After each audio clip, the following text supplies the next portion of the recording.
You also discovered the story of your namesake. Oh! Yeah.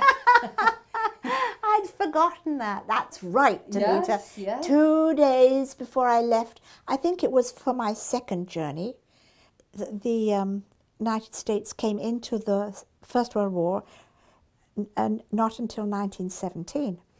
And General Evangeline Booth, who was then head of the Salvation Army in the US, took over the first Salvation Army Red Shield to the First World War.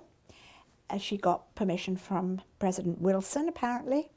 And so the first Sally Ann donuts were served, actually, in the First World War by the troop taken over by my namesake, Evangeline Booth. So I had no idea about this story. Astonishing. Mm-hmm. Yeah, what you come up with. The other thing that I was going to ask about was you talked about the Newfoundlanders in Canada, in particular, remembering their involvement in the war. They were hugely involved in the First World War, and the Passchendaele Memorial is for them, and in northern France. And of course, Memorial University is a living memorial, the university in Newfoundland.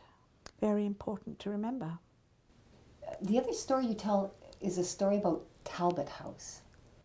Oh my goodness, yes. This is going to take a long time, Duanita. That's okay. It's a good story. Yes. Do you know, well, my guide took me to this place. He said, I think you'll like it. I felt immediately at home. It was actually had been a lace factory that had been kind of blasted to bits, but during the First World War, it was refashioned and kind of sculpted into a retreat for soldiers of any rank, and anybody could say anything in this place and it would remain in this place. So, you know, people would come for tea and a sing-along, and upstairs they would put on little dramas, and there was also a little chapel there and a lovely garden, and they printed their own little newspaper there. Quite a dark humour, I must say. I think it was called Wipers News, but I'm not sure I've got it quite right. Because actually the name of the town was Ypres, and of course the British couldn't say it properly, so it became Wipers. So Wipers News was quite a wonderful production. What I loved about it is it is still a place of sanctuary. You're invited to have a cup of tea if you would like it. Somebody I was with said, well, could she have hot chocolate? And the host said, no, I'm so sorry. This is during the First World War. We don't do hot chocolate. This is time for tea. So out came the big old brown Betty and the wonderful teapot, and we had tea. I think that havens like this, with all the museum artifacts around it, are reminders of how we can create havens in horrendous circumstances.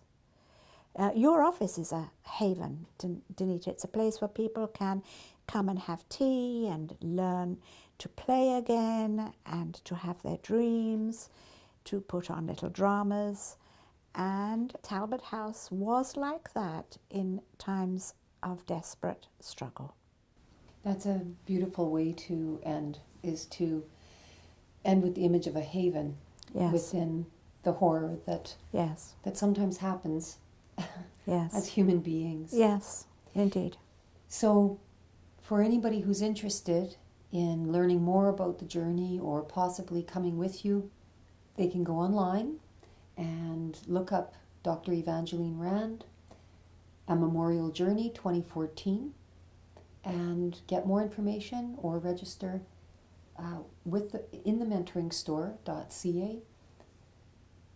And we wish you a safe and rich experience on your journey. Oh, thank you so much, Duanita. Yeah. Thank you.